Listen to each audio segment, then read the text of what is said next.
Hey, this is Russ. It's been 2 years and 4 months now since I've had my knee replacement.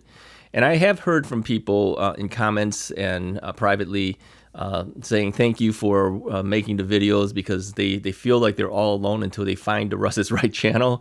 And then they find out that there's other people who have had issues just like they have. So thank you guys for watching the videos. I do appreciate it, and for your subscription to Russ is Right. Okay, that helps a lot. And also when you hit the like button, that helps a lot on the videos because it pushes those videos so that other people can see it too. So if you hit those like buttons on all the videos, it just helps another person for the knee replacements. So anyways, let me get into what I really wanted to talk about. Now, I know from some of the comments I've gotten, people have asked, how are you doing now? Because they're curious, based on their own problems happening. They're curious, here's a guy who's been going through it for a long time. He's got a YouTube channel talking about it and everything. How is he doing after this amount of time? Well, I have been consistently at 120 degrees of flexion on my own. This is without any pushing or anything like that. I can just, lean back as far as I can and kind of lean down on it and measure. I can hit 120. So, and it's not like I'm screaming or anything like that. It's just a natural 120. And my extension is back to 0 degrees extension. That was one area I had a lot of problems with, was the extension, because we really didn't work on it that much during physical therapy. So let me encourage you guys too, by the way, we're always talking about our flexion. Don't forget the extension, all right? Because without that extension, it's going to be really hard for you to stand up straight, and it's going to be really hard for you to walk. You need that 0 degrees, okay? So don't neglect that and just work on the flexion. I mean, I even had the therapist sometimes say, let's not worry about that right now. Let's get that flexion to go, because my flexion was really bad, okay? But I think because we neglected that extension, the extension took a lot longer to get back to as well. So don't forget about that part. You still have to work on that. Daily, I am constantly flexing and extending my knee, all right? To the point where if I didn't have a knee replacement done, I wouldn't be doing what I do every day. Even sitting here right now, I'm kind of bending my knee back as far as I can to get some more flexion. And sometimes when I'm at the computer table, I'll prop my leg up to help my extension as well, even though I don't really need that much anymore, but I still do it. So I think that's an ongoing thing you're going to have to learn to deal with, okay? But it's almost like second nature now. I don't think too much about it. I just do it. So to give you guys some hope here for those who have gone through problems with your knee, and some of you guys have mentioned depression has been a big thing for you. Get over the depression, because you can, okay? I know that we all feel sorry for ourselves when things aren't going right. I know I did, but you got to get over that, okay? Because things will get better. Don't think that you're not going to get better, because you will, okay? You have to work it, though. I'm not saying that it's just going to come naturally to you. You have to put the effort in. So keep doing that, and then I think you'll see the payback. It may take a while, all right? Like I said, for me, I would say realistically about 1.5 years is what I needed to kind of get to the levels that I needed to be at, and then another half a year or so to stabilize it. And what I mean by that is, even though you hit, say, you want 120, you hit 120, okay, you hit that, but that doesn't mean it's there to stay. You still have to keep working to keep that, all right? And even for now, I'm still doing that to make sure I don't revert backwards. So it's an ongoing thing, but after a while, you don't think too much about it anymore. I mean, on a daily basis, I walk around like there's no real problem. I mean, you can tell I've had some issue because I don't walk normally. I don't speed walk or anything like that. I'm always a little slow in everything that I do now, but I do walk. I do walk okay. That if you didn't know I had a knee problem, you might not know I had a problem, other than the fact that this guy really walks really slow. Let's put it like that, okay?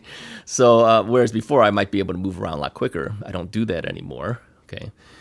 People have asked, do you go up and down the stairs easily? I can go up and down the stairs.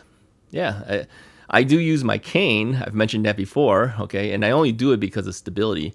When I go up late at night, because my wife usually goes to bed before I do, because she's going to work early in the morning, and I'm the kind of guy that, if I'm not dead tired, I can't go up to bed, just lay there.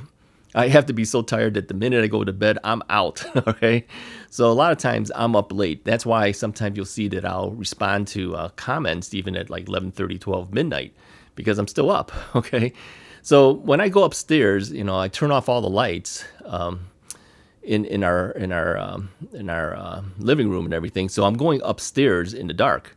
So having the cane with me gives me an extra thing to hold on to. I have railing on the left side, cane in the right hand. Okay, so between the two, I can get up the stairs quicker and easier, and I don't have the lights on. It's dark as I go up the stairs.